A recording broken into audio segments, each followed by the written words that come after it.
What's going on, everyone? Sinterview is here. Uh, Don't worry about I know how this feels. I do it all the time. Don't even feel awkward about it. I feel like the problem is that I do it every month and not like every week, every other week. So I'm like, Still, I know exactly. Don't worry. all right, see if I can get it right this time. What's going on, everyone? Sinterview is here, and welcome back to the Sinterview podcast. Today we have, I am so tired of this. I can't do intros. Don't worry. Normal. I feel You like can I do it should. as often as you like. Yeah, I feel like I should just have a script at this point. Why do I not have a script? Honestly, I might even keep all this in just for content. I don't care. Dude. All right. What's going on, everyone? Sinterview is here, and welcome back to the Sinterview podcast, the podcast where we grab a content creator and interview them and ask them questions and learn more about them. This month it is a new year. It is January. The video, of course, is up on the 1st of February, so it's either way still the first podcast of the month. But we have wonderful guest CafeEla, who has 30.7k followers on Twitch and 1.16k on YouTube. How's it going? Hi, I'm doing well, thank you. How are you? I'm alive. I'm alive to say the least. That's very good. That is very good. Of course. So of course, for people who don't really know you, just give like a brief like description of like yourself and whatnot. Okay, yeah, I'll do that. I'm totally great at that. Okay. Hi, my name is Ella. I stream on my Twitch channel, CafeEla. I've been a streamer for 6 years, partnered for 5 of those. I mainly play cozy, comfy games, as I call them. So I have a real passion for games like Stardew Valley, Animal Crossing, and a lot of Pokemon. I recently got into Nuzlocking, and right now I'm doing a hardcore plus Nuzlocks on my channel, which is a little bit different, but I'm having a lot of fun with it. And I work full-time as a UX designer in the games industry. So yeah, that's pretty much what you should know about me. Yeah, all the stuff. Pretty much Yeah. when I first knew you, it was obviously you're I believe you were still partnered at the time, from as far as I'm aware, but like you were like heavily into Pokemon. I didn't really see much else because Yeah. like most of the people that I know from years ago all started as shiny hunters. Yeah. That's always where it mean, starts. That's the thing. No, I really loved being part of the Pokemon community back then. At some point I got a little bit burned out from shiny hunting, so I started to play variety games like Sims and Zelda and, as I said, Stardew and Animal Crossing. It was really nice, but recently I've been like, whenever a new Pokemon game comes out, I definitely play it, but for now I feel like very involved again in the community, which is honestly really nice because there's a lot of lovely people. It's very sweet. Yeah, I was pretty much the exact same way. I got super burnt out from it. Made a complete 180 on my channel, and that and now with like, I guess like BDSP recently came out, and literally by the time this comes out, Legends Arceus will be out. I know. I didn't think about that until like earlier today. I was like, wait, the new game will be out. Oh boy.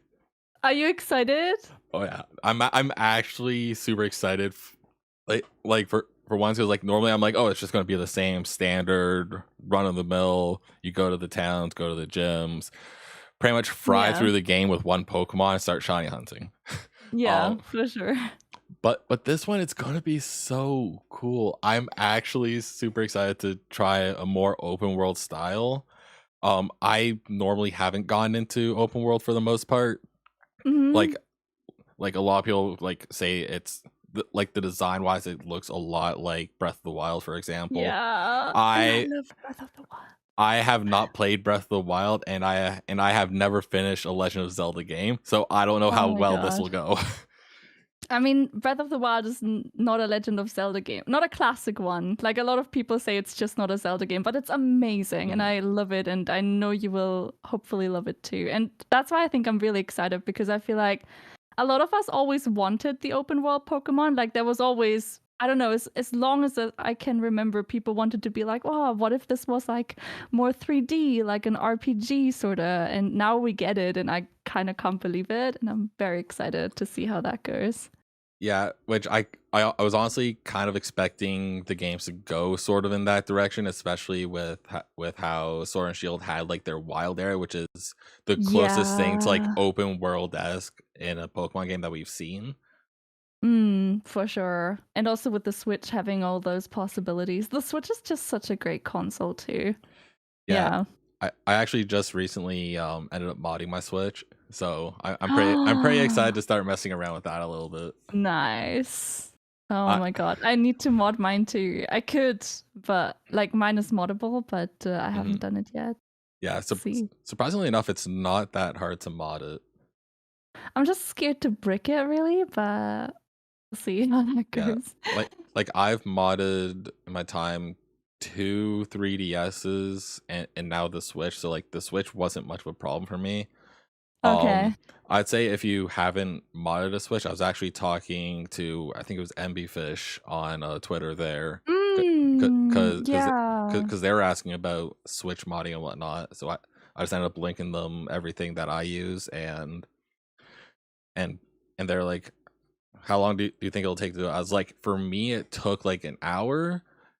For if you have no knowledge of modding, just take your time. It should take no more than like 2.5 hours tops. Okay. Yeah, I need to ask them. That would be so cool. That, Okay. yeah, Yeah. it honestly isn't bad.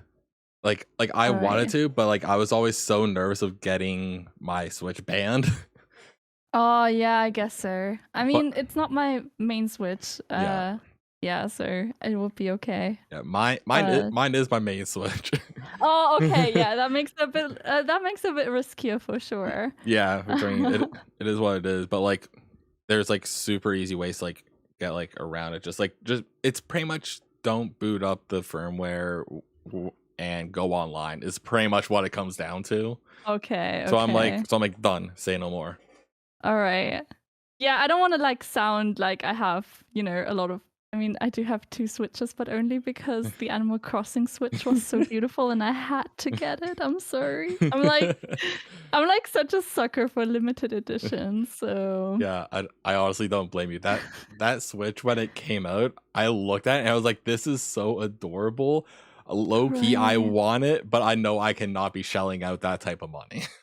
And it was so it was so fast, like sold out. I was really glad I got a pre-order of it. So Yeah, uh, there every single time someone actually ends up getting a pre-order of like something that's like super like popular, like an example is like the PS5 and the Xbox Series X. for sure. The Like, PS5 especially. Oof. yeah. Did you end up hearing that that Sony's gonna make more PS4s because they can't get all the parts for PS5s? I think I read something about that, and I think that kind of crazy, right? Like we live in a really crazy timeline at the moment, and I mean, I do have a little bit like, I guess my criticism on like the crypto market and everything for that, because they're just buying all those things. Yeah, it's actually Crazy. yeah, like the amount of like upcharging that I see for like people are selling them like even on Facebook Marketplace whenever I look there it's like, oh yeah, $1,000 for it, and I'm like, no way, Yeah, I am not spending $1,000 for a new console. for and sure. and honestly, with the way things have been going like the past like what like week or so with like especially with Microsoft taking over That was Activision-Blizzard. crazy. That did not have that on my bingo card ever. It No. was, oh my god, that was absolutely, yeah, that was very surprising. Yeah, Very like surprising. I saw like one random tweet that someone quote retweeted and I was like, Mhm. I don't know how reliable this specific person is. So I quote retweeted that saying I don't believe it until I see it type of thing. Not even 5 minutes after I quote retweeted that, I saw the official Yeah. post and I was like, there's no way, dude. Oh my god. Yeah, that was very surprising. Yeah, Yep. so pretty much right now, if it comes down to like console war sort of stuff, like back in the day, I feel like Xbox is sort of winning.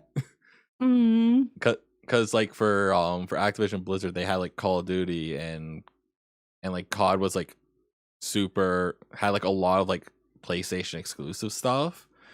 So Mm. so as soon as everything goes over to Microsoft, it's gonna be Xbox exclusives and maybe like Xbox consoles will be used for competitive. Maybe they'll actually switch to PC. Who knows?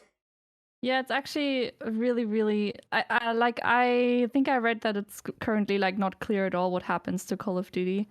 But it's like Microsoft is just doing so many like incredible moves, like the Game Pass being such a successful subscription model with all the games included. It's incredible, really, Yeah, to see that shift really going from okay owning games to subscribing to them, which a lot of people are opposed to because they're like, well, it's not my game then. Like we're still so bound to the concept of going to a store and getting the physical copy. So yeah. we made the switch to digital a little bit already, I guess, with like, Steam and the eShops and everything. But it's really, really interesting how that shifts now thanks to the Game Pass. So, Yeah, honestly, Microsoft has just in general has been making massive moves and mm, currently like the thing that a lot of people are talking about is like how Microsoft is slowly beginning to monopolize the gaming industry. And I'm and like, holy, what's going on here? yeah, and I mean, as much as I like, for example, Microsoft does a lot on the accessibility front, which I'm very involved and passionate about, which is amazing. They also like provide everything for free to other, for everyone really. Like everyone can look at their accessibility guidelines and at their blogs and at their initiatives. It's really inspiring. But also, yeah, monopolies are also never fun. So we'll see how that goes. Really. The only time Um, monopolies are fun is when you're winning the monopoly. yeah. That's the only Oh time my that's the god. only time I'll ever play Monopoly is if I'm already winning. Oh, yeah. I guess there's a lot of perspectives to that.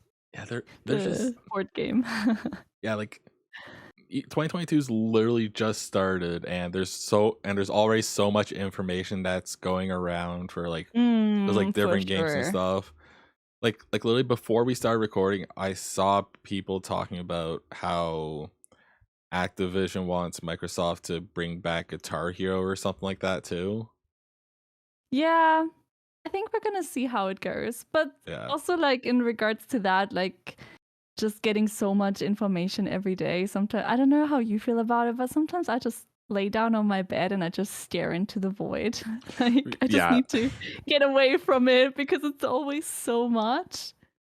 Yeah. So That yeah, that's I support that. yeah, pretty much the main time that I turn my brain off is honestly at work for the most part.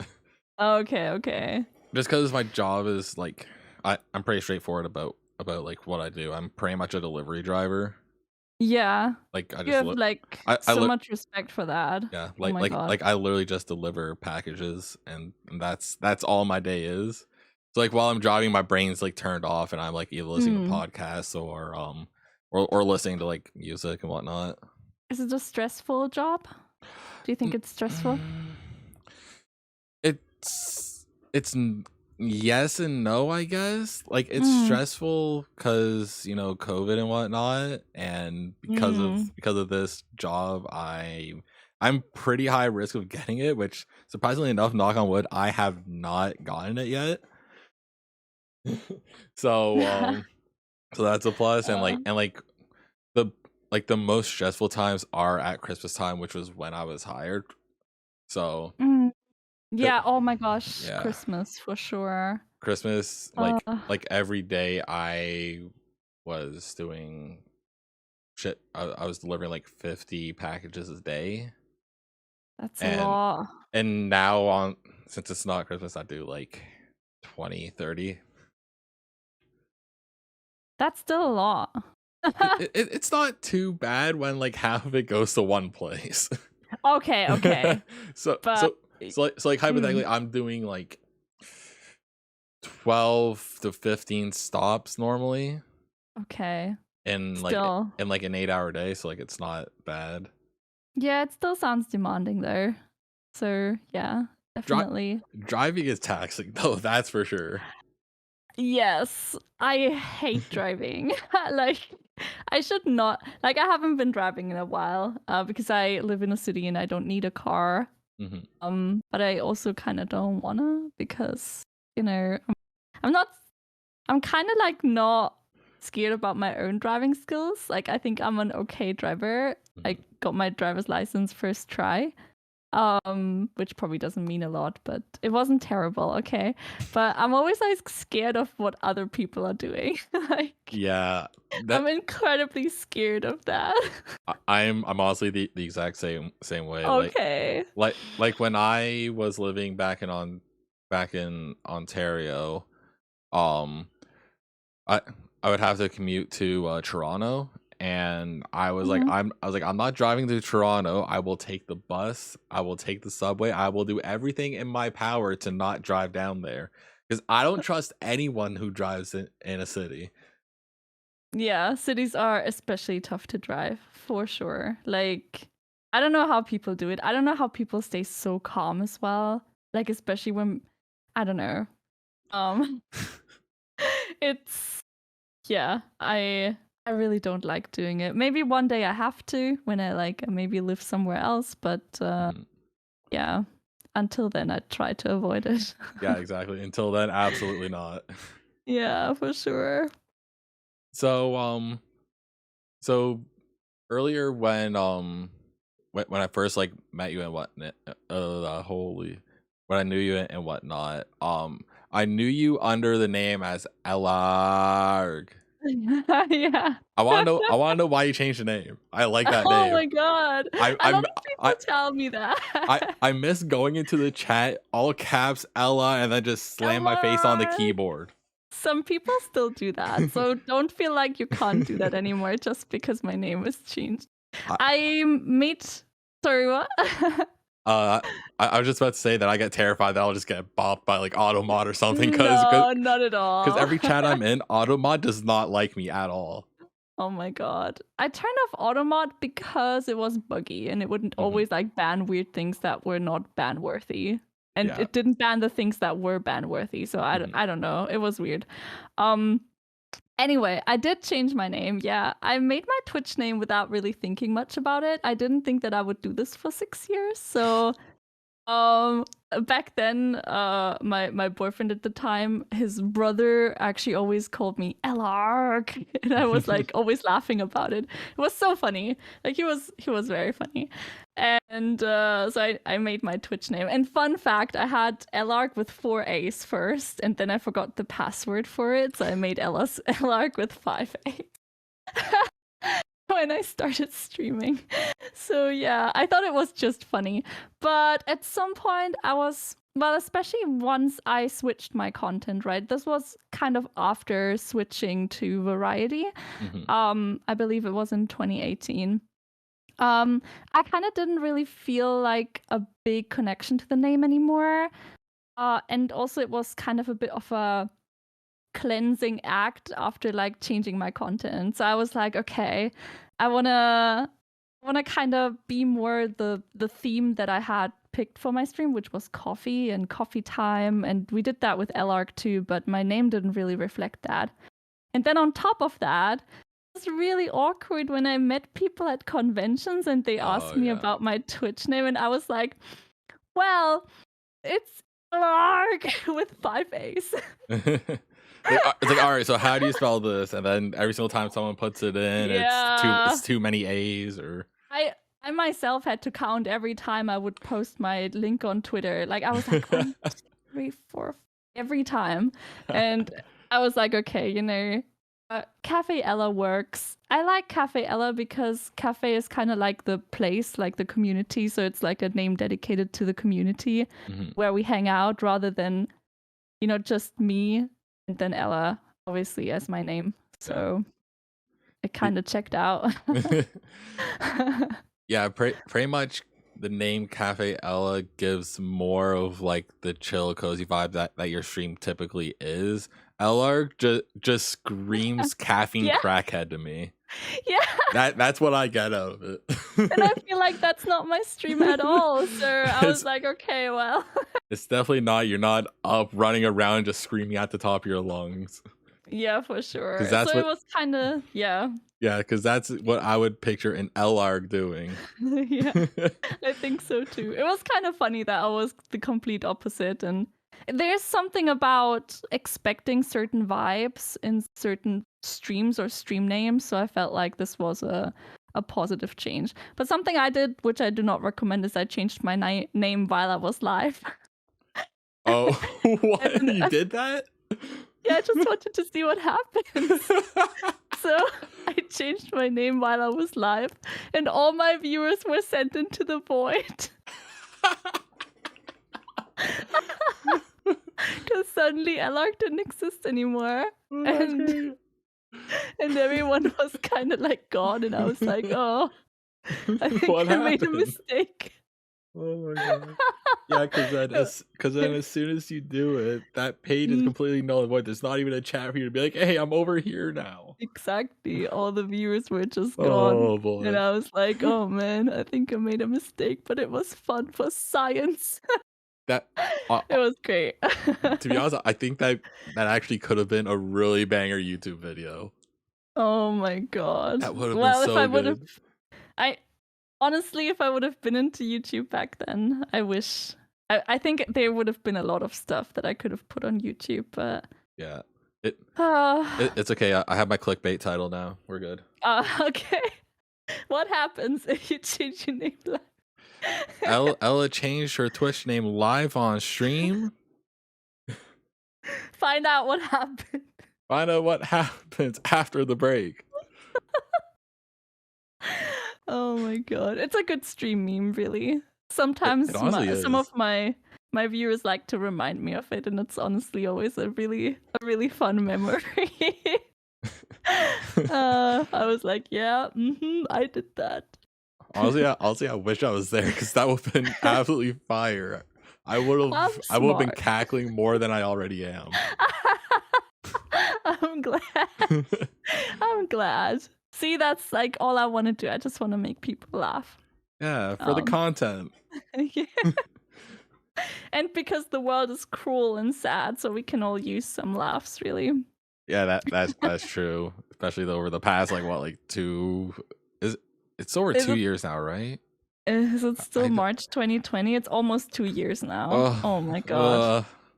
I don't even want to think about it anymore. Don't remind me. I have no feeling for time anymore. Yeah, I really don't. I've got all my shots, all my boosters, so I'm okay, I think. Yeah, I gotta get my booster, but soon. Yeah, there's just so much stuff about like COVID. Like I've gotten to the point where I just don't talk about it really anymore unless someone else brings it up. Yeah. So going back to content creation, getting off of this COVID crap. Yeah, okay. Because like I could already tell, like as soon as we started talking about it, it was like, yeah, that's a thing. Even though content creation did get a big boost from all the people who had to stay home, right? Yeah, true. Like that was one of the very few good things that came out. And Fall Guys came out at the right time, and then it died. Oh my god. And Animal Crossing. Oh yeah, that's right. That was the perfect time. That was the lifesaver. It really was. I remember when the game came out, I already had planned my 24-hour charity stream. Was it a charity stream?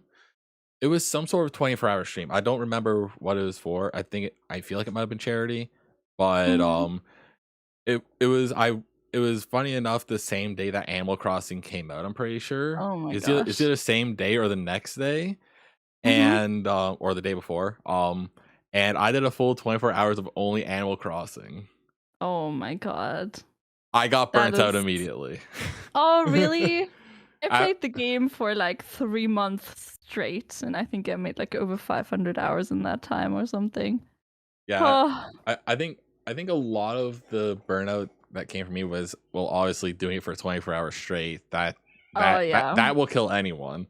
And the fact that, like, because I originally did a separate save, not understanding how the islands work. What happened to my light? Stop! It's the cat. The cat's in here. Oh my I'm god. gonna let him out. No, I'm gonna grab him. Audio listeners, love you, but this is my kitty. Oh, what's her name? Alright, That's so cute. Going. We're going. I knew I saw the door earlier. Oh my god, that's so funny. I thought I thought I saw the door moving earlier, and I was like, weird. It's haunted by a cat. Did she open the door by herself? I don't think he did. I feel like he just didn't leave the room when I closed the door. Oh my god. No, the door opened. Oh, did it? Yeah, earlier. Just like 2 minutes ago. Uh-huh. Or 1 minute. Oh my god. Now you have y'all stressed out. check the footage. Yeah, No, I'm pretty sure it opened. It might have been shaking like a little bit because I look over and he's like just like playing with like the door, kind of like sticking his paw underneath. So that could have been it. But like Cat. like honestly, he likes to hide underneath this like couch, bed, futon thing. Mhm. And with his like cat litter in here as well, it's like, Okay. this is pretty much his general space, but I'm in here, so tough luck. I see. Yeah. And also his name's Lemon. I got to name him. Aww. Lemon, so cute. Pretty much when we got him for free because they just needed to get rid of all the cats. So we got him. My fiance Kate ended up bringing him home. Put him in this room because we already knew this was where the cat litter and stuff was going to be. I found him hiding underneath all the pillows that are literally in this corner. Oh my gosh. We did not have a name for him yet, and the only thing I knew was that I was allowed to name him because she named our dog, and so I looked at him and was like, Lemon. You're a lemon. Yes, I was like, he's a he's a sourpuss, and honestly, it fits. Oh, that's very sweet. I love it. Very cute name. I try sometimes. Where were we? I don't remember. I think it was. Oh my god, what was it? Oh yeah, COVID. Gaming boost. Animal Crossing. Yes, Animal Crossing.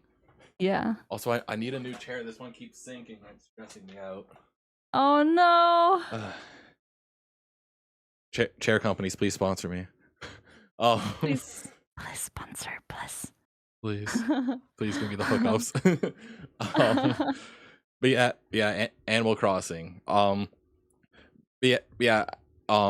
remember where we were. I was talking about how after I did the 24 hours or whatever, that another reason that I did get burnt out is because I originally started a separate save and like did like a quick video for YouTube on the game, like right when it came out, just because, you know, content wise. So I did that, but didn't realize how the island thing works.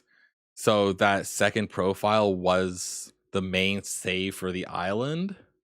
And I didn't understand that. So then I was like, oh, I'll just delete that profile, no problem. Did that.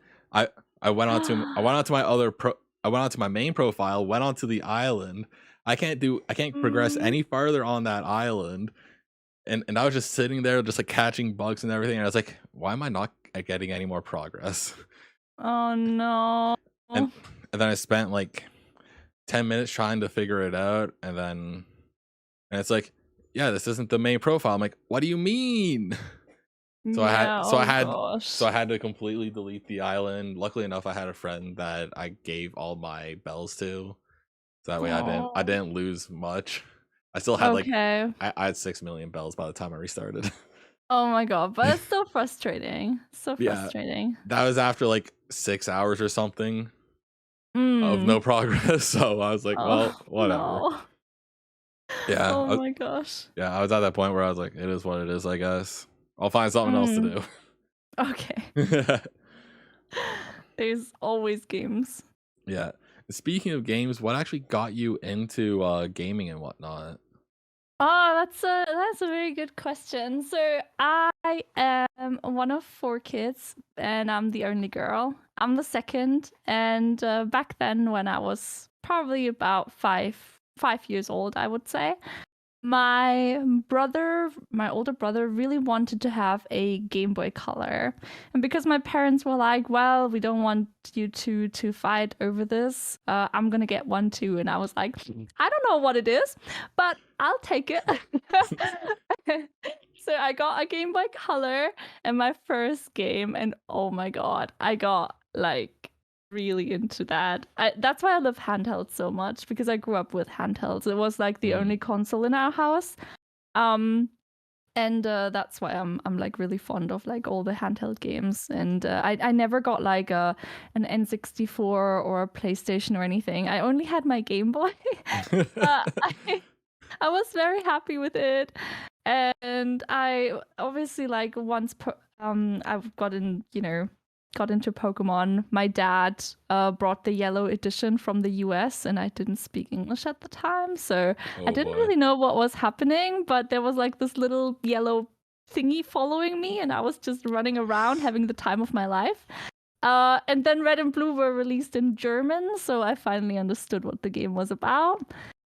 And yeah, then that was my introduction to Pokemon, and I started to fall in love once Pokemon Silver and Gold came out. I really loved playing those games. Oh my god, I would play them so much. It was the best. And I also got into games like my first Harvest Moon was on the Game Boy Color. It was Harvest Moon 2, so I got really into like those farming simulations. So I really love Stardew, obviously, and everything that has to do with cozy comfort farming games. And later on, we got a PC. Like it was like in the living room, like the entire family could use it, which led me and my brothers off into a lot of conflict. And I don't know, back then, I guess, I feel like I can say that, but my dad always brought home like burned games, like copied, like I guess pirated, I guess. Because back then, you had those CD-ROMs and you could just like easily burn it from one to the other. Yeah. So I would like play all sorts of games, and I don't know, everything from any sort of game collection to, I don't know, Barbie games. And the first PC game I fell really in love with was like The Sims 1, which I played at my cousin's house for the first time. And I then got it for Christmas, and that was like a game I really got into, obviously. And also Morrowind, The Elder Scrolls 3 was also a game that suddenly landed in our house.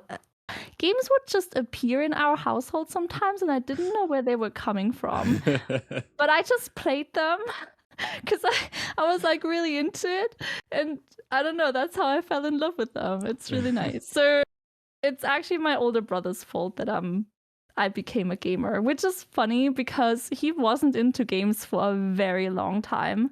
Like actually most of his, teenage and 20 years.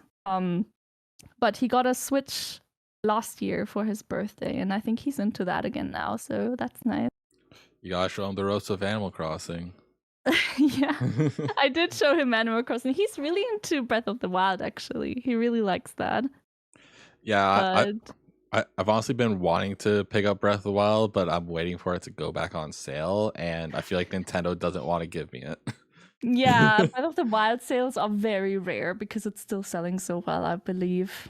Yeah. Yeah.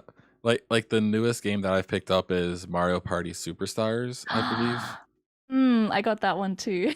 Yeah. Honestly, I don't even play it. My fiance Kate does. She plays it like almost religiously at this point. That's so funny. She doesn't go online or anything. She just plays against computers, but she just like enjoys every last bit. So cute. I love And then, and then, that. and then we'll just rotate between like mini games and stuff. Cause at first I was like, oh, we could play together, and then I was like, wait, no, we can't because it's a physical copy, and I can't, and I don't want to buy it again. Yeah, that's understandable. Yeah, which honestly, we could probably trade her Animal Crossing game that's still sealed that I got her, because she hasn't touched it at all. Maybe the right time comes at some point. I mean, if she wants it, I just have to put my profile on her Switch and call it a day. I guess so. Yeah, and yeah, pretty much like she was always stealing my Switch to play Mario Kart. So I was like, you know what, I'll be a good boyfriend and buy her own Switch Lite for Christmas. Aww. Yeah. So she's Nice. she's finally been getting a lot more use out of this. So that's always good. Very good. And she can keep playing Mario Kart. I don't like that. Okay. I get way too mad at it. I can't, like, I always try to not get mad, but I'm not a good Mario Kart player. And a lot of people are very good, so I'm always like, yeah. man. Everyone that I know completely fries me in every possible Mario Kart race mode. Yeah. It makes me want to throw my Switch across the room. Yeah. Take it completely out of the dock. Very understand. I'm a different person when I play Mario Kart. I'm not myself. I'm getting very, I can get very like competitive, and that's not usually like something that I guess you see very often because I'm usually very chill and stuff. But I think I can get very competitive if I want to. Just start getting into Pokemon battling. Or back into League of Legends. Oh no. Oh no. I played League once. I'll never do it again. No. I only play ARAMs with my friends, so that's all I do. Yeah, like the buy cute skins. Of course. The closest thing to like a MOBA sort of thing I've played recently is like obviously Unite. I played that one a bit. There's still like a good amount of people that I know that still play it. Apparently, like a new like Charizard skin came out as well. And Trevenant dropped. That was really surprising because I feel like Gen 6 mons deserve more love anyway. So I was actually quite happy to see Trevenant as a. I didn't expect it. It's just like a Pokemon that you sometimes even forget about. Yeah, doesn't have a lot of presence. Yeah, there's like so many different ones that like could have been put in, and they put Trevenant like one that's like not very memorable, and I'm like, dude, that's sick. Let's go. I love it too, right? Because you're kind of like, oh yeah, that Pokemon, that's so nice. I really like when they use Pokemon that they're not like using everywhere all the time. So, obviously they're gonna have like their Gen 1 starters and Pikachu, obviously, because those are like pretty much a given in. Those are non-negotiable. Yeah, they are non-negotiable. Well, I'm happy they're trying to do a balance. Yeah, they pretty much just sit there in the middle of developing the game. It's pretty much done. They're like, all right, so what do you guys think? I'm not seeing Pikachu or the Gen 1 starters on here. Can you fix that? Otherwise, it's a no-go. Yeah, I'm pretty sure that's a requirement. Yeah, but it has to be. I hope that more like kind of forgotten mons get some love. That would be nice. Yeah, that'd be super nice. Like even having them like as like the Pokemon that like you can like just take out for experience or whatever. Yeah. If you could choose one Pokemon to have in Unite, which one would you take? I would go with Magikarp because it's my favorite. Magikarp! Oh my god! Imagine it like flapping around on the lane before it evolves.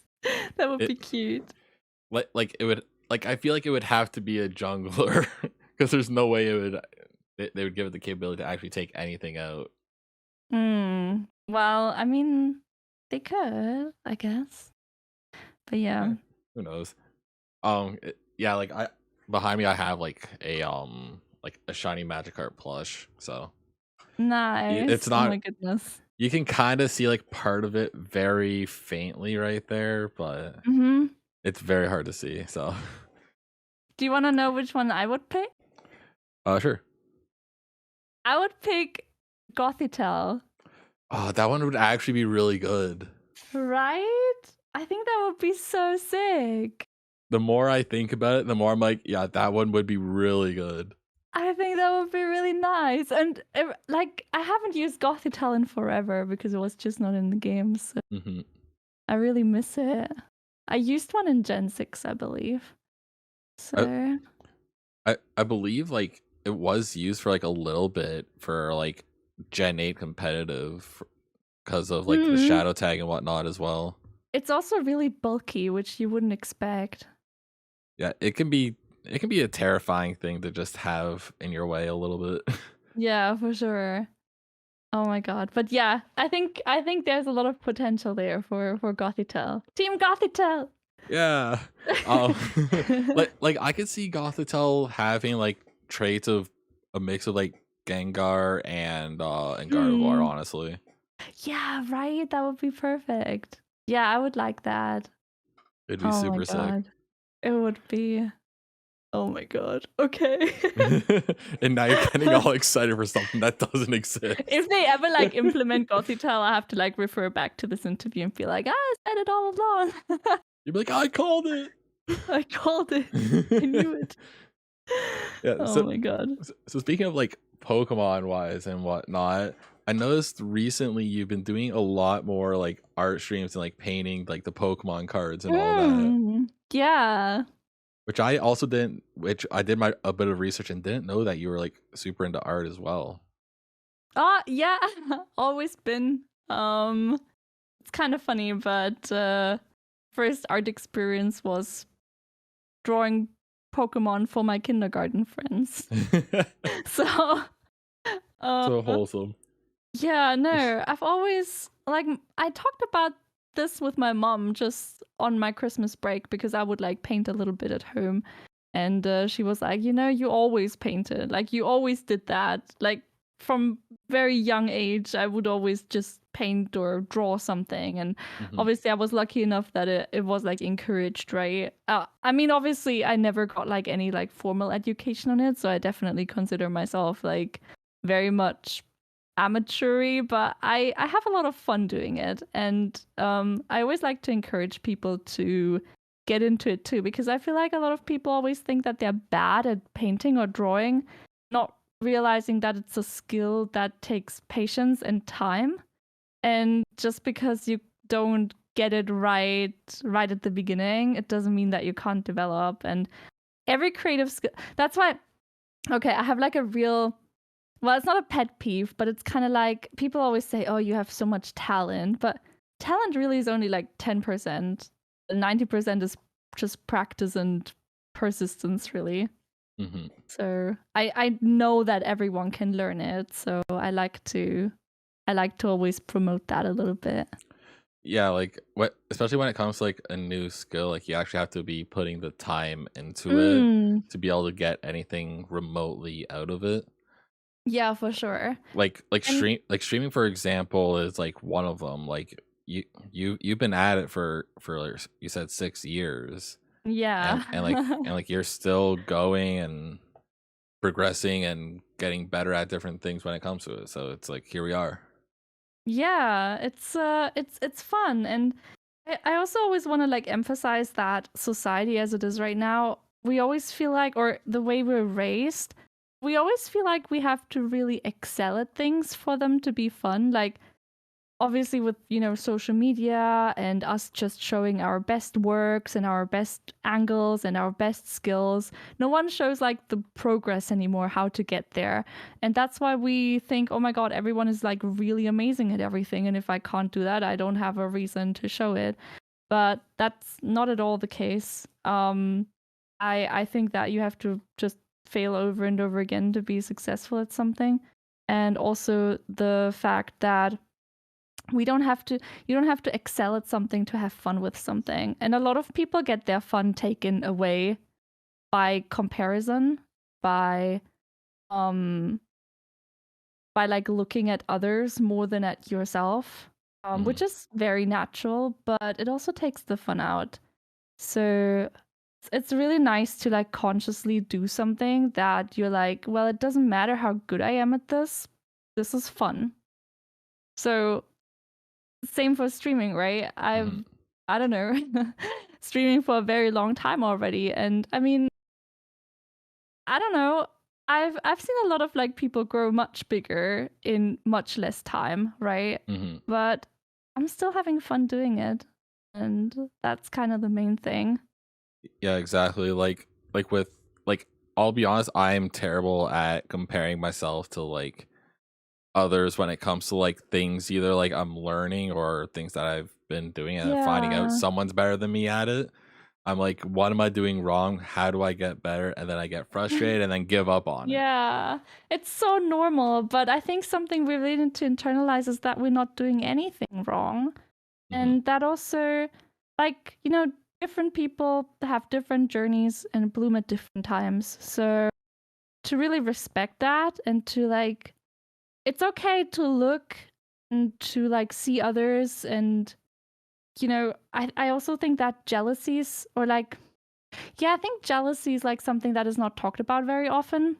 Like we sometimes feel like when someone else is much more successful at something we love doing too, then we can get jealous at that.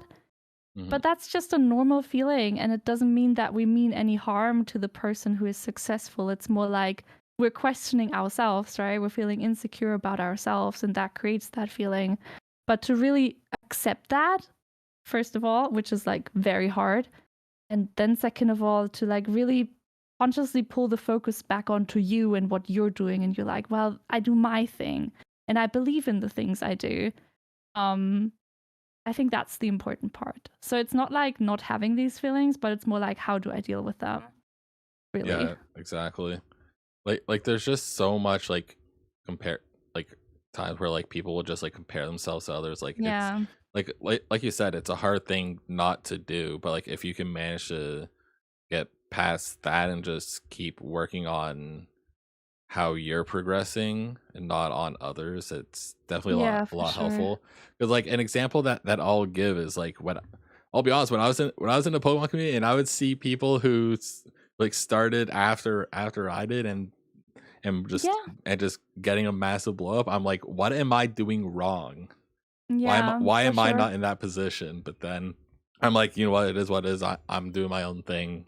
We're all different people, so Exactly. No, and that's really it. And listen, also the online world is always like forcing us to quantify ourselves, right? Like all these metrics are publicly available.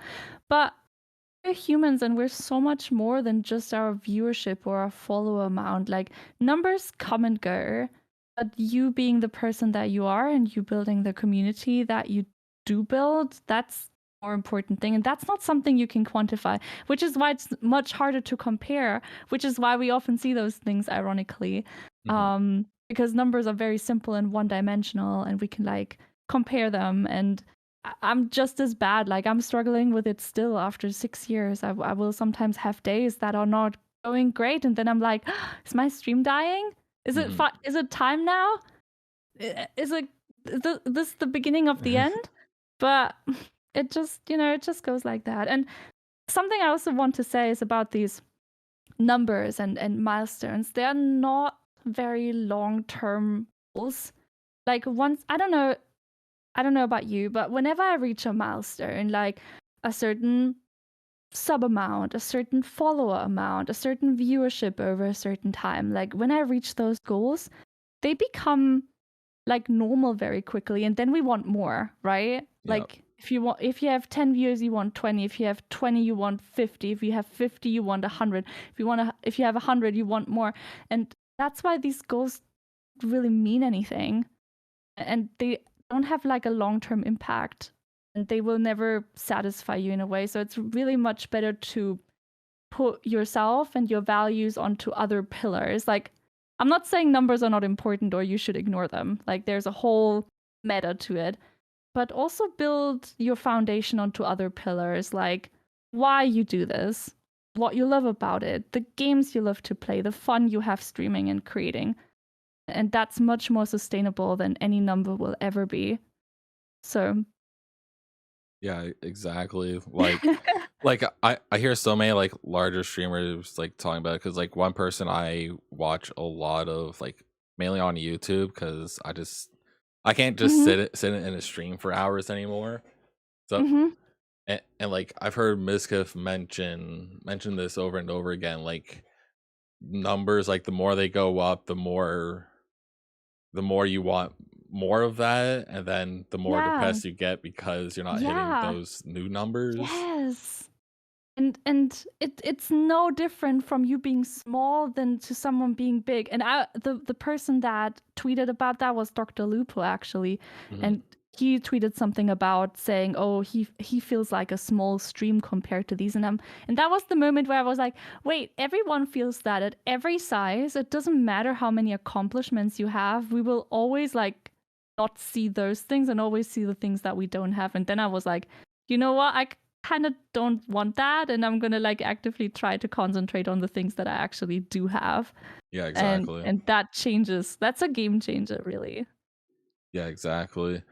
Um, so like speaking of like content creation wise, what ended up inspiring you to become a content creator? Oh, that's a funny story. So, well, it's probably not funny. I don't know. I mean, it could I be. moved. I don't know. I moved to England for my master's degree, and I didn't really know anyone there. I lived there with my boyfriend at the time, and my English was also not that great. So I really was trying to find something that would, first of all, keep me busy, and second of all, also like maybe I could improve my language a little bit. So I thought about, streaming, so I could improve how to talk and how to really have good conversation and become a better speaker, really. That was kind of like the goal. And another factor that contributed to this that was that I loved watching Let's Plays on YouTube. At the time, I particularly watched Sips Let's Plays back then. I don't know if you know Sips. It doesn't ring a he's bell to me. Yeah, he's streaming on Twitch now. Yeah, I just really like his humor was very funny to me back then, Hmm. and I loved watching Let's Plays, and I was like, oh, maybe I could do something like this. Like I was always kind of attracted by the concept of playing games and being like a comfy background noise for others, because that's how I use Let's Plays. I would do something and I would just like let them run in the background, and Hmm. I don't know, I would paint or like do my homework or something. And that was really, really nice. I was like, oh, maybe I can try that. And then I tried it, and I couldn't watch my own videos. It was too awkward. I was like, oh no, I have to edit this now. Oh no. I honestly wish I had that recording still. It was kind of clear to me that Let's Plays might not be like pre-recorded content, maybe might not be the right way. So when I moved to England, I don't know, it was like 1 or 1.5 years later, I was like, maybe I can start live streaming so I don't have to watch the content that I make, which is, now very funny because I watch sometimes the content that I make, but you get used to it. And it was like a nice and easy start. So yeah, that was kind of like the motivation behind it. Yeah, I still remember when I made like my first YouTube video. I'm pretty sure it's still on my channel. It was Mm. it was just like a co-op let's player or something like that, I believe. And like I still remember like the first, honestly, it was the first couple of years I hated hearing my voice. I, even like today, like if I had my own voice playing in my headphones right now, I couldn't do it. I cannot do it, but like now that I've kind of like adjusted to like how I sound in a video, I'm kind of used to it when it comes to my editing. Okay. But like it Yeah, took so long for me to be used to it. same. When I first started streaming, I started watching my VODs back. I was like, oh my god, that's how I sound. Why can't I have a normal voice like everyone else? And it's like kind of funny because now I'm used to it, and I actually, and I don't like, that's just genuine feedback that I get, but a lot of people say that they really like my voice, and I'm like, that's so funny because I find my own voice so weird. Yeah. I, So I feel yeah. like that's something that that's like the same amongst everyone. Everyone hates hearing their own voice. Yeah. Like Kate hates hearing her own voice. My mom hates hearing her own voice. I hate hearing my own voice. I think your voice is very nice. Thank you. I try sometimes. Yes, no, it's very nice. And I got better at listening to my own too, because I also hear it all the time in my headphones, because it helps me to kind of regulate the volume a bit and helps me to, speak the way I want to speak, really. So Yeah, and then there's me. I have no sound in my headphones right now. The only thing that's going through my headphones is your audio right now. Okay. I have nothing else going through it because I can't stand hearing my own voice while I talk because how my brain works. I also have like a stutter that comes out every now and then. Oh, okay. So like as soon as I start hearing like any sort of talking, doesn't matter if it's my own voice or if it's someone else's, I start to trip over my own words and then I just completely shut down. Yeah, understandable. I mean, yeah. And like everyone can do it. There's no right or wrong, right? Like everyone should always do everything to how they prefer it, really. Yeah, exactly. So what we're gonna do right now, since oh my god, we've been recording for almost an hour already. I know. It kind of flew by a little bit. Yeah. So what we're gonna do is we're gonna get into one of the multiple segments we have here. It's just some Twitter Q&A. Pretty much before I record every podcast, I post on Twitter, saying, "Hey, we're gonna have so and so on. Leave your questions in the replies." A few people did this time around, so we're just gonna go through what they all said.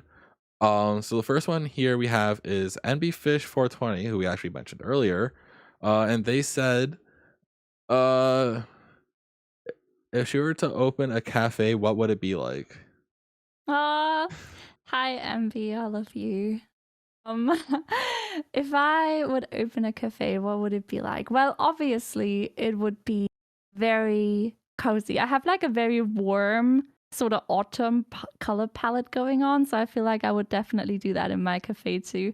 I think there should be like big bean bags and big plushies that you can give a hug. I think that would be really nice. That'd be awesome. And I want like a kind of like a cozy lighting. Like it shouldn't be too bright. And there would be a lot of plants. And there would also be obviously a big shelf with maybe little gaming consoles that you could rent. Like, I don't know, some Game Boys or some old Game Cubes or something like that you could hook up. I think that would be really cool. That'd be super sick. Then yeah, oh my gosh, it would be so nice. And then obviously there would be a very nice big coffee menu, and there would be seasonal things, and I would also have like a whole section with like homemade cake with recipes from my grandma, obviously. Oh my god, yes. Yes. I'm always a sucker for like homemade desserts. My mom every year and always makes always makes my birthday cake because no one makes desserts like she does, and I'm just like, I need this in my life. That's so nice. Yeah, no, my mom is the same. Like she's so good at making those desserts and things. And I was home for Christmas, and let me tell you, I was basically just eating 24/7. That's the way it should be. Yeah, I don't know. I had like a little plate with like Christmas cookies, and it would always just magically refill. And I was like, oh god, Mom, please. Wow, where did these come from? Well, might as well eat them. Yeah, they're sitting here. I don't want them to go to waste. Yeah, that would be terrible.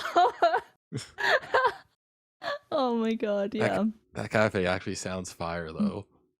Nice, yeah. There should be also a fireplace would be really nice. Yes. Like super cozy cafe with lots of comfy furniture. You and I are gonna get into the coffee business. We're gonna open our own cafe. Nice. I Okay. I have experience at Starbucks. I know how to do things. It's okay. Okay. Sounds good. Let's do it. Oh Uh, my goodness. all right, so the next question we have is from Modern Chow. Hmm. Um, you've shown your creativity in so many ways. What do you find that drives you to practice and create all your wonderful expressions? I don't know if they meant expressions or something else, but yeah. I think so. And Mocho. Mocho is one of my mods, and he's wonderful. A very, very sweet soul. So yeah, we stand Mocho in this house. That's very sweet. So I guess he's referring to like me painting, but also playing like music and creating content, I guess. And I think what I really love about creating in general is that it's I don't know, it's just like this very like it's kind of like an essence of yourself, right? Like this is something that only you can make because it's your thoughts and it's your mind and it's you making it. So even if people make similar things, they're never the same. And I think that really fascinates me about creative expression and creation. And on top of that, I'm someone who is often very ridden by existential nihilism, really. Like, there's often like, and that shouldn't sound bad, but there's no purpose of life, right? Like, we're literally a species that is existing on a floating rock in the middle of space. And space is expanding and growing cold at some point. So, But we love you that. know. We love the rock we live on, though. Well, well, I mean, global warming. We don't. Never mind. We don't care that much.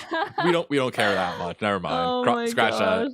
Yeah. Let's go to Mars Well, instead. anyway, but I think to know that, to be aware of these things, and to create despite, like to be like, well, I don't care. I'm still gonna make this, even if it doesn't mean anything. I think that's like the biggest rebellion you can really do against the meaninglessness of the universe. So I think it's like an act of rebellion and an act of, hey, I'm still gonna do that. I don't care. And I think that's nice.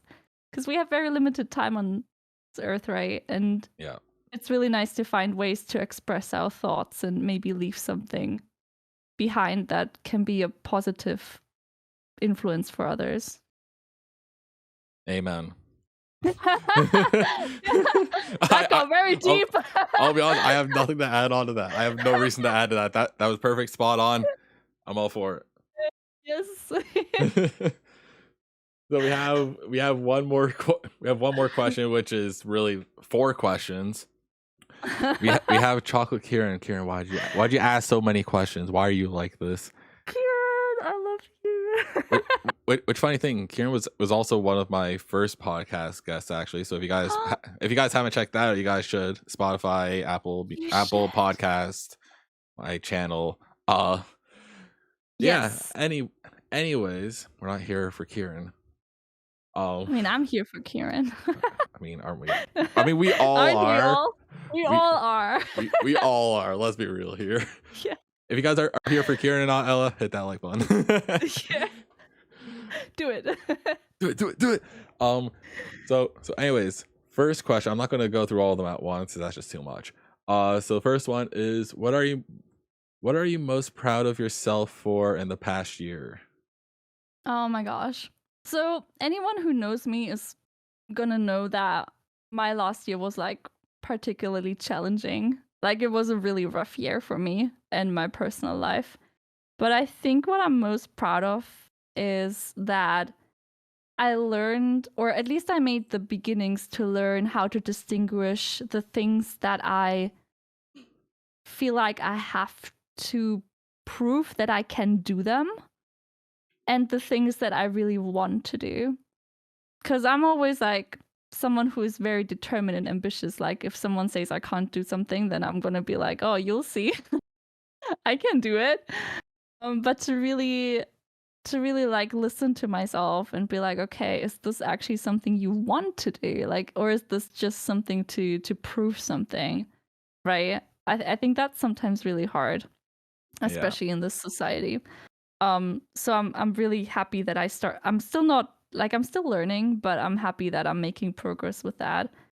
And I'm also really proud that in the process of that, I learned how to stand up for my own and my own wants, which is something that is always particularly hard for me because I don't want to hurt people and I don't want to cause any grief to people, but I learned that it's better to be honest and I mean, there's a big difference between being intentionally hurtful and like stating your own needs, right? So really trying to do that and to take myself more serious, my own needs more serious. I think that's what I'm most proud of.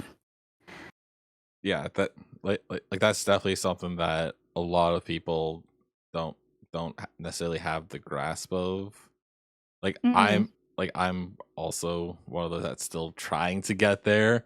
I know damn well that I'm nowhere near, but it's always something that like people have to like figure out really on their own. It's not something that I can Yeah. just be like, yeah, you need to do this. They'll be like, what do you mean? I'm not doing that. Yeah.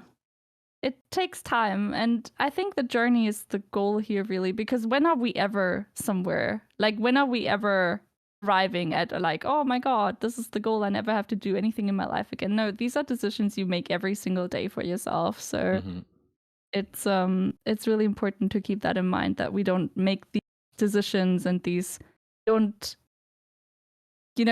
make this journey once, we make it every single day. Yeah, So exactly. So the second question I have here is, what's your favorite thing about yourself? Kieran's going Kieran! with all the deep questions. Kieran! He really, oh my god. Kieran's just really, like, Kieran's like the sweetest sweetheart. He just really wants to spread a lot of love and wants me to think about particularly what I appreciate about myself. And that's what I appreciate about Kieran. Mm-hmm. But I think something that I really like or appreciate about myself is that I really think about all the different perspectives to a certain, like, I don't know, whether it's a situation or something that is happening in the world, but I'm not like forming an opinion very easily. I'm trying to think about all the different perspectives and ask why did we get here? And how are like people from all these different perspectives thinking before I actually make an opinion. And I don't think I'm a very judging person either. Like I don't think there's very little things that I judge people for. And most have to do, like, if I judge someone for something, that it has to like hurt my very base values, really. But yeah, that's more like human rights related, right? So Yeah. there's no, that's not something I would say that is ever personal, or has a personal reason. But yeah, I think that's what I like really thinking about the different perspectives first. Mm-hmm. Pretty much like trying to see everyone's point of view, putting yourself in their shoes, almost, sort of thing. Yeah, sorta. Mm-hmm. Yeah, for sure. Yeah. Surprisingly enough, I actually do that way too much. Like sometimes I'm talking with some friends or whatever, and they're all in they're all arguing about different things, and they ask me what I think about it. I'm like, honestly, I'm kind of just the middle ground here. I just see it from each different perspective. Like even if it's like a political thing, I someone can be going off about like one side of it, and then I can, because I see things from like both sides for the most part, I'm like, all right, I'm gonna be devil's advocate here, but what about this? Yeah, I don't think I'm a devil's advocate. I still will have, like, especially when it's about politics, I still will have like an opinion, but Mhm. I think it's important to see that no problem is ever binary. Like, there's often often right or wrong is like much too simple for a lot of questions. So Yeah, I think it's exactly. very important to see that. But then I also got better at, like, enforcing my own values. So like I feel like I have a little bit of a stronger base for that, which often is like, well, I see this side, but I still will decide for this because I think this is much more grave and much more significant. So Yeah. we're getting there. I had to finish my coffee. Nice. Low-key, I was hoping that they were going to talk for like another half second so I could quickly down that. I was like, oh no. I should have dragged it out. Okay. Come on. I'll do that next time. We don't have to now. I'm all out of coffee. I'm all dry. Okay. All right. So the next question. How many questions even are there? 1, 2, 3, 5 questions. Kieran, why are you like this? Because we love him. Yeah. That's why. Yeah. I tried to be a little bit shorter with the next ones. So the next one is, if you were to give one piece of advice to the whole world, what would it be? Kindness and putting yourself in other people's shoes really goes a long way. And I think that makes us human. After all, we should never forget our humanity over everything. Mm-hmm. Money and fame and everything aside, we're still there's a lot of good value in being there for each other, and we're human means we lean on each other, right? We get help and give help, and that's a beautiful thing, I believe. Yeah, exactly. Yeah, we're just gonna go right to the next question so we kind of power through this a little bit more. What do you love about life most right now? I feel very free, which I love. I feel like I could do anything now. I could go anywhere, do anything, and that's kind of a cool feeling. I mean, let's just ignore COVID for now, but yeah, let's act like it doesn't exist. Let's all go out in public for a day. In this hypothetical, at least, it's a nice thought to it's exciting, right? Yeah, exactly. Especially since you now have from what I'm aware of a pretty good job, mm-hmm. and just someone being able to live on their own for the most part is a pretty impressive thing in general. Because I guarantee if I wasn't with my fiance, I would be living at home most likely, because it is way too expensive to live on your own. And it is. And I struggle making IRL friends, so I keep to myself. But that's not your fault. That's the economy's fault for the young people not being able to support themselves because capitalism sucks. So yeah. But we also love capitalism. Well. Yeah, no. All right. Last question from Kieran. What never fails to make you smile? Kieran, you never fail to make me smile. Aw, it's true. Kieran. But also, I guess in general, just thinking about my friends and my family and my community, and sometimes these thoughts come in very intensely and then I almost tear up. But the fact that there's people out there who truly care about me and who I could always turn to, no questions asked, that makes me feel very warm and fuzzy. And I'm very grateful for that. That is wonderful. It's always good to have those types of friends where you can reach out to them for pretty much anything.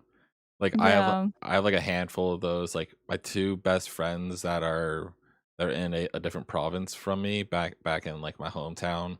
I still talk with them pretty much every day. I've been getting filled in on one of their family dramas that's going on. I'm not gonna go into it on stream because it's not my story to tell, and it's heavy. But it's not it's not a sad heavy. It's kind of just so outlandish. It's hilarious. Yeah, I hope they're okay.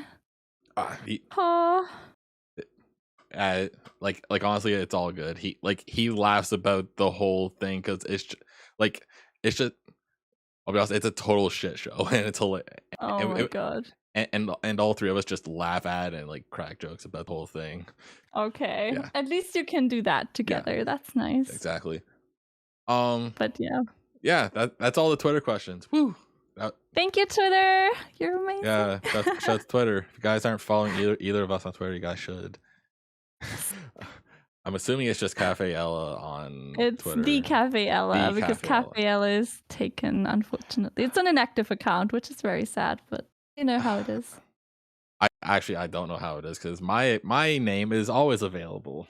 Okay, that's nice. Like not even kidding. I can go to like every possible platform. Like I could probably go to MySpace and grab Synex Realize if I really wanted to. That's good. Yeah. Yeah. It's one of the perks of having like a unique name. Yeah, I guess so. Because like even my like my legal name that I just don't use online for obvious personal reasons. Like people know my like first name. It's not hard to find my last name. But I just don't go around saying it. But like my just like legal name is like I'm literally the only one with that name as well. So if you know my first and last name, you know everything about me, and it's very stressful. Same. But it's really good for getting usernames.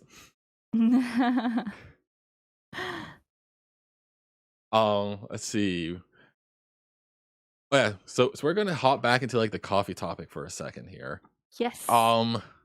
So let's say you go to whether it's like a Starbucks or like a similar coffee shop out where you are. What do you get?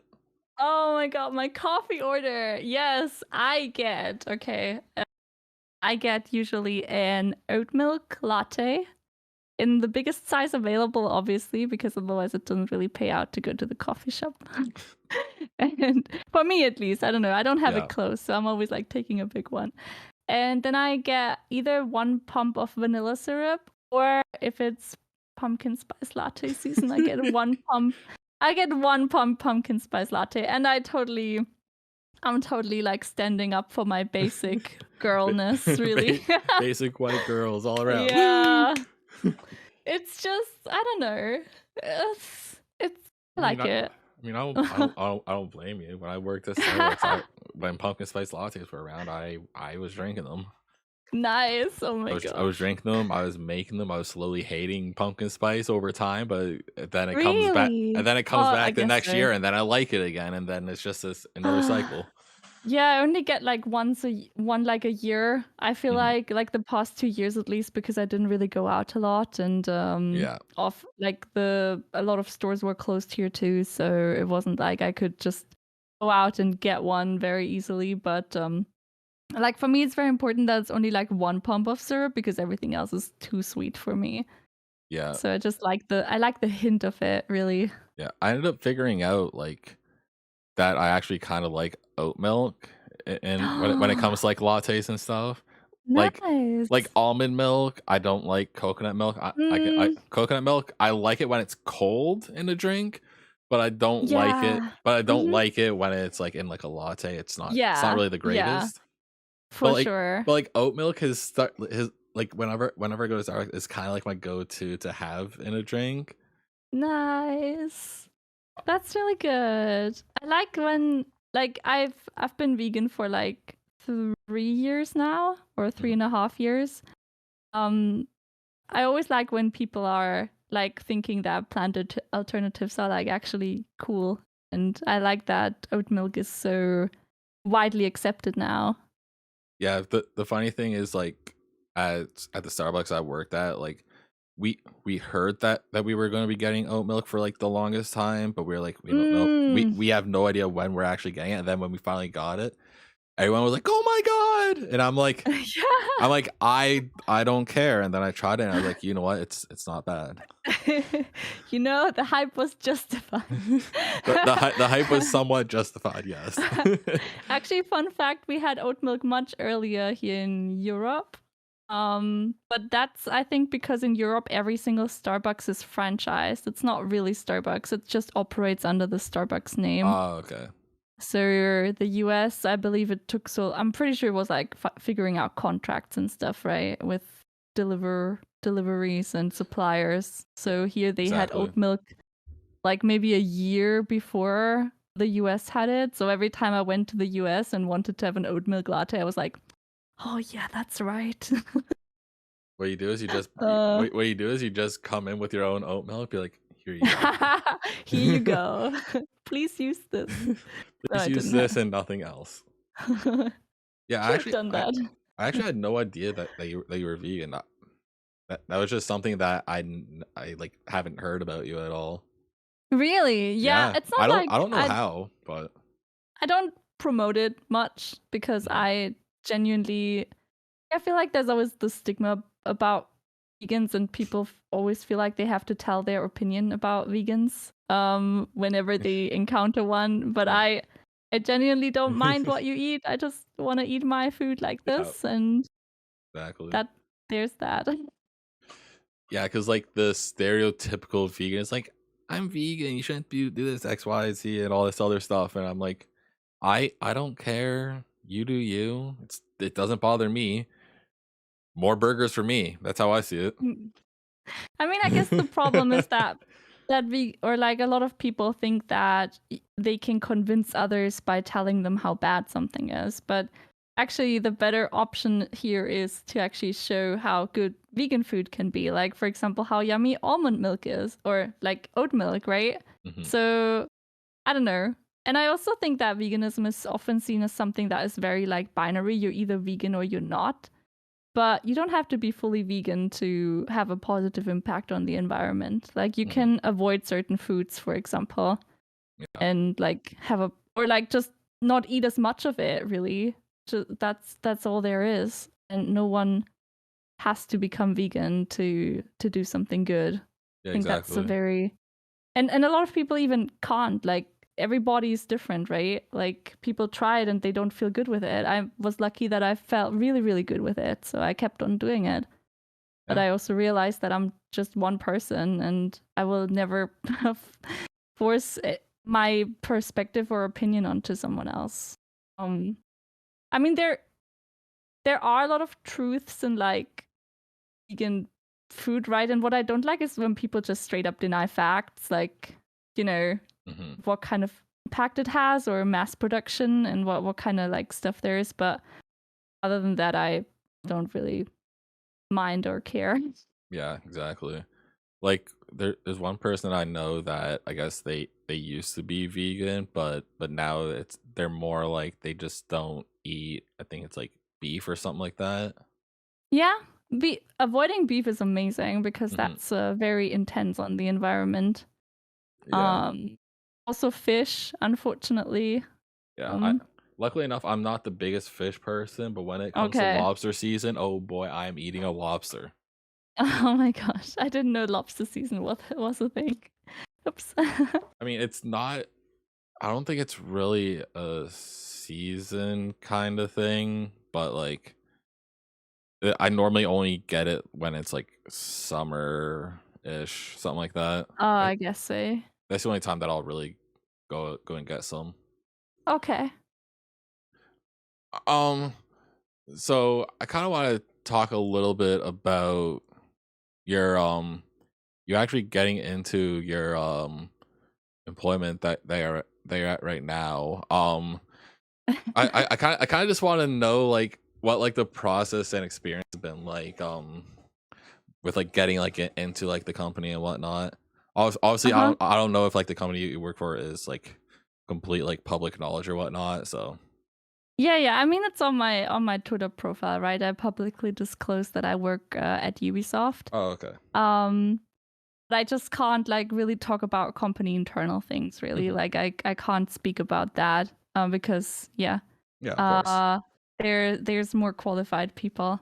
But I love talking about my general profession and my field, and I hmm like to inspire, especially like um people with you know diverse backgrounds and also women to get into jobs that are more technical and that's what I'm really passionate about, and also accessibility, of course. So I work as a UX designer, and I studied computer science as my bachelor's, and I'm kind of just gonna run you down how I got there. Is that okay? yeah, sure, that's all good. Okay. Okay. So I studied computer science as my bachelor, and that was one of the things that I was really into like computers and games at the time. So I was like, well, I could try computer science. But by the 5th semester or so, I kind of realized that like I was kind of done proving to myself that I could do it, because that was like a thing. Because I was bad at math in school, so I was like, a lot of teachers were like doubting that I could do it, and I was like, you'll see. So we're back at that. Yeah. Um, and I there were a lot of fun things. Like I loved math, for example, which was kind of weird because I hated that in school, but university was fine. hmm I kind of didn't really know what I wanted to do with it. I didn't want to become a programmer for sure. I didn't really have fun programming. And then I got like a university position as a researcher in human computer interaction. And I was like, oh, cool, that's fun. So we're like kind of investigating how machines are interacting with humans and what that means and what that implies and how we can do that best, basically. So do you know how long it'll be until the robots take over? Wasn't there like singularity will be by 2045 or something? I don't know. I have no idea. I couldn't tell you.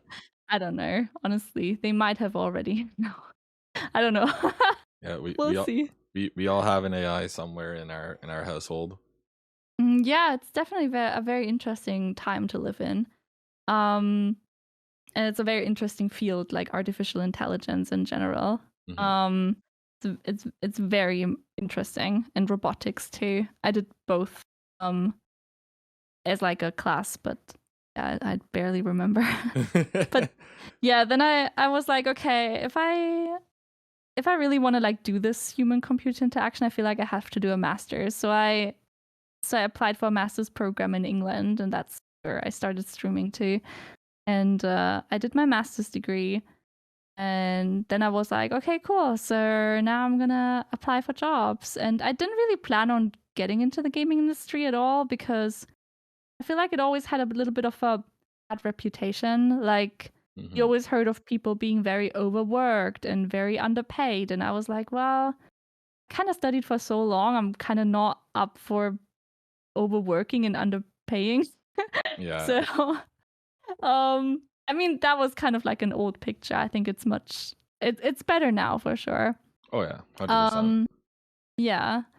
But I got my first job as like a UX designer in 2018, and I did that job, but I kind of it was kind of not what I was looking for. I was not very happy. I did things that I really didn't need a degree for, and I kind of wanted to plan, and I wanted to like bring in ideas, and basically what I did all day was just making graphics. So I was kind of very frustrated. So it was really funny. It was just a day, 2020, right before the pandemic hit, really. And it was right about this time, so pretty much 2 years ago. And I was looking around on LinkedIn, and I saw this job from Ubisoft, and they were looking for a UX designer. So I was like, okay, I'll try it. I probably won't get it, but I can try. I mean, what else am I gonna do? I'm unhappy with my job, so maybe there's something out there. And I was called back, and I mean, these companies do interviews over like many rounds, and somehow they uh, they liked me. And what I really enjoyed about these interviews, and I had a lot of interviews. Well, maybe not a lot, but I had quite some interviews in my life already, especially after my degree. Mhm. And most of the time, it was really like people really talking down on you because you don't have experience. People who think they can do everything so much better, and you're a newbie and you need to like be explained everything. And Yeah. also a lot of people asking questions where I would say like, okay, I'm probably just gonna Google this. Like questions that where you needed to memorize and not actually solve a problem, right? So Yeah. it was overall like a bad experience. So that interview, for the first time, I felt like people were talking to me on like eye level, and was going by so quickly, we were basically just discussing and talking about, UX and accessibility and the things I did and the things I want to do. And it was honestly really nice. And then I think it took like a couple of weeks because obviously a lot of there's applicants. a lot of applicants. But yeah, I was offered the job then in April 2020 and I started in June 2020. And obviously I can't really talk about what I'm doing right now, like the exact project.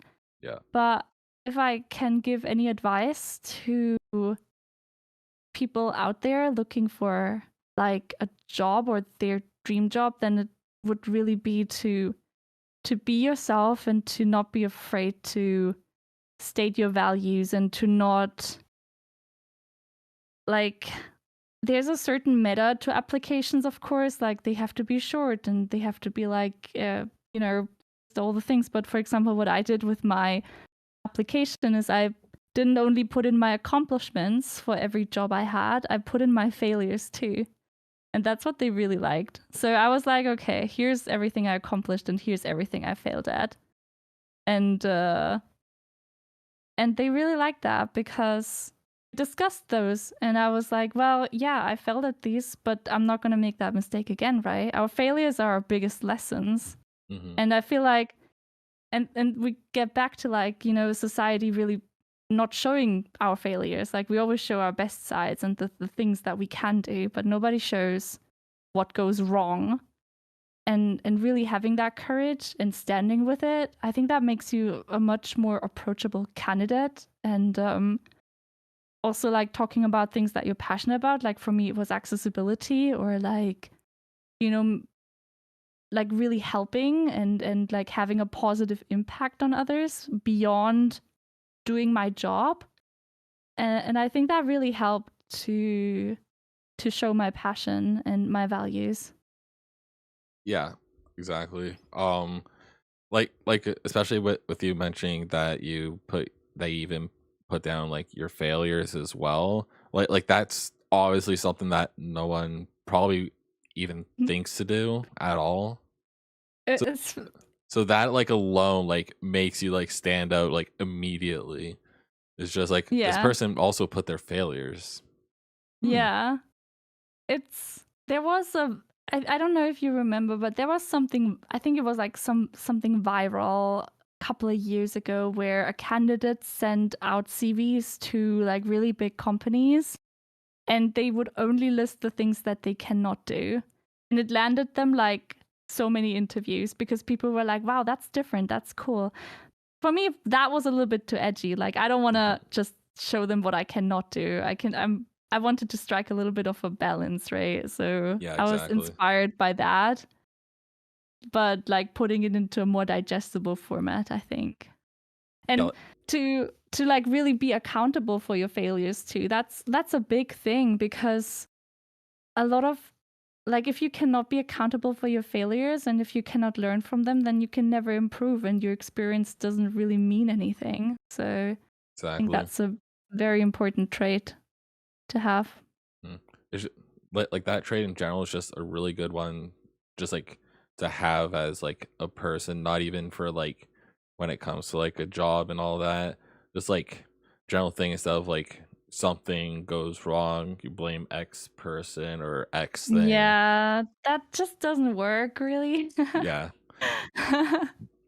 Like you really learn how to own your mistakes, and blaming others just makes you feel it makes you unprofessional and not very trustworthy either. Exactly. So yeah. Yeah, what we're gonna do it here since we've been going for over an hour and a half. Yeah, I know. I still have 2 more segments. This is just gonna be probably the longest episode I have, but that's okay. There's a lot of conversation stuff going on here. So one of the segments we have is a Reddit Would You Rather. So I go over to r/Would You Rather and grab 3 of the top posts of the month. Okay. So And one of them is a little bit more of an edgier one, which is what I like to do to add a little bit of shock to it. So the first question is, would you rather find 50K cash or a billionaire's wallet?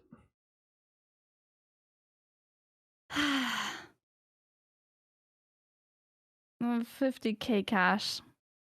Yeah, that seems to have been like the most one of the more common ones as well, because like billionaire's wallet could honestly just be empty.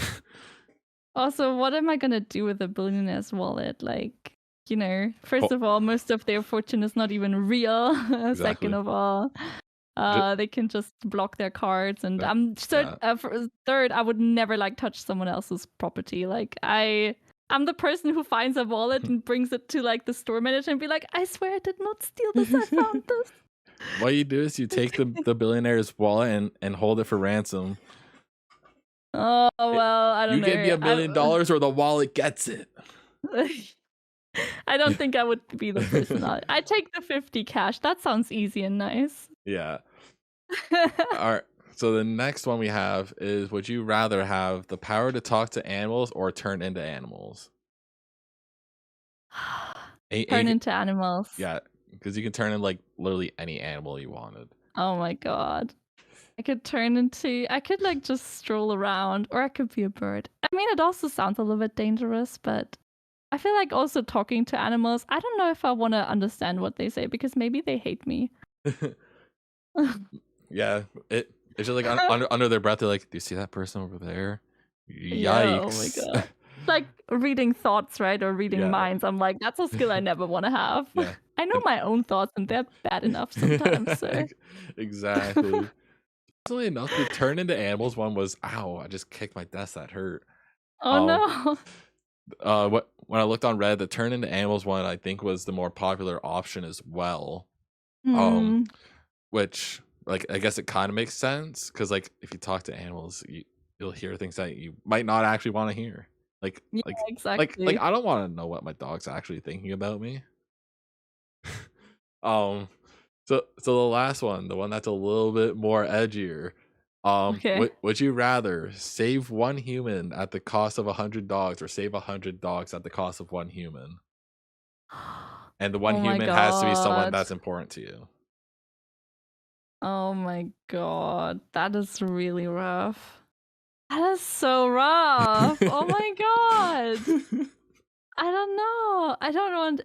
Those are like those dilemma questions that they, are like really tough to solve, but they, like, those are things that are like, how would artificial intelligence decide over this, for example? Like, if you're a self-driving car, like, are you like, and you've like some kind of like the car loses control because there's ice or something, would we swerve and go into that? I don't know. You gotta pick one. The mother and child, or like the big crowd, or whatever. Like, those are like really different difficult questions. I think I'd save the person I love, or that is close to me. I'm sorry, though. I would never be able to look at myself ever again. I would be depressed for the rest of my life, but I think I would be much more sad to lose an important person. Yeah, exactly. Honestly, I'd probably pick the exact same one, because like of course there'll obviously be like the trauma of like just seeing 100 dogs dying before your eyes. But with that trauma, you just adopt 100 dogs easy. Yeah. I think you just become a dog person. Dogs are better than humans, but if it's an important person to me, then I think I could bear that loss less than the dogs. Yeah. Yeah, exactly. All right. So we have one more segment, and then we can actually wrap things up here. Because holy, all right. So this last game is one that we play with every guest. It is called One Has to Go. Pretty much, I take 3 things that you liked of a certain topic, and you have to pick one that gets eliminated, gone forever, non-existent.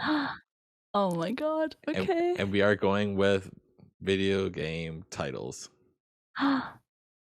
Okay. So the options are Animal Crossing, Uh-huh. Stardew Valley, Oh my god. and The Sims. Uh-huh. Okay. Oh my god. That's rough. That is very rough. Oh my gosh. I know Stardew cannot go. Stardew has to stay. Is it Animal Crossing or is it Sims? It's gonna be The Sims. I'm sorry. Immediately I had The Sims. I think I had more fun playing Animal Crossing the past couple of years. I do love The Sims, but I mainly love building in Sims, and building is sometimes also exhausting, so I can only do it that many hours at a time. But in Animal Crossing, I get lost very easily, and yeah, I think it would be The Sims. All right, but done. It would hurt. Oh god. Oh. It would hurt, but at least you still got both of your farming type of games. Very true, very true. You're obviously a farmer at heart. You do not care for The Sims. Harvest Moon just did that to me. It was Harvest Moon 2. If you never played Harvest Moon 2, oh my god, look it up. It's adorable. I really want to kind of do a little let's play, like almost like, okay, have a look at this game that existed like 20 years ago. Yeah, I feel like Harvest Moon is probably something that your chat would probably enjoy. I would feel like as well. Yeah, because it's so monotone too, so I could just talk all the time. Yeah, exactly. There's not so much to do. Exactly. Like I feel like with that game, like especially if you're wanting to use it for YouTube content, you could just like take like the VOD and chop it up into a like a 10-15 minute video, maybe half hour tops. Yeah, for sure. I should do that. I should start a new Stardew playthrough, really. We'll see. I still haven't ever finished Stardew. Oh my god. I have it. I have like a couple videos on my channel of it because me and one of my buddies were like, you know what, we're just gonna start playing through Stardew Valley together. And and it was as like a team called Kush Castle because, you know, stoners. And so we were doing that for a little bit and like just doing it as like a funny moments highlight type of video, even though it was all just like locally recorded. But like it was fun when I played it, but now like our schedule just never line up anymore. So I'm like, well, oh my gosh. Well, that's dead. Oh, maybe one day again. Maybe the right time will come back. Yeah, maybe. We'll have to see about that. All right. Yeah, so I think that's probably about good for the podcast then. So of course, thank you for being a guest over here on this shit show of a podcast. No, you're doing great. Believe in your content. Oh, I believe in it. I just like to I just like to be a total degenerate all the time. Okay, I understand that. Me too. It's always the best part. Like, my caring personality always is like, no, like it's like no, don't. And I'm like, stop it. Let me make fun of my own stuff. Okay. Thank you once again for coming on to the podcast. Go ahead and let the people know where they can find you and just plug your stuff. Yes. Oh my goodness. Thank you for having me, first of all. If you want to join our Twitch streams, I stream on also Twitch sometimes because I'm having too much coffee. But I stream on twitch.tv/CafeEla.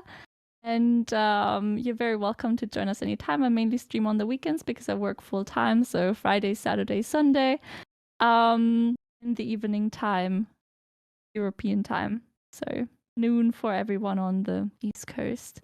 And you can also follow on Twitter if you like at the CafeEla.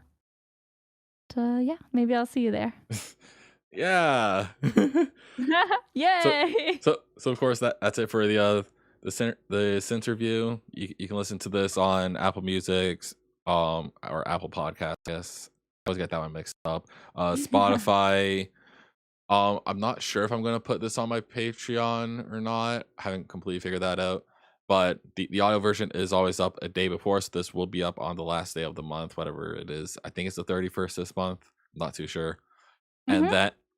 And then the video version will be up on my YouTube channel, youtube.com/SynexRealize. And that'll be up on the 1st of February.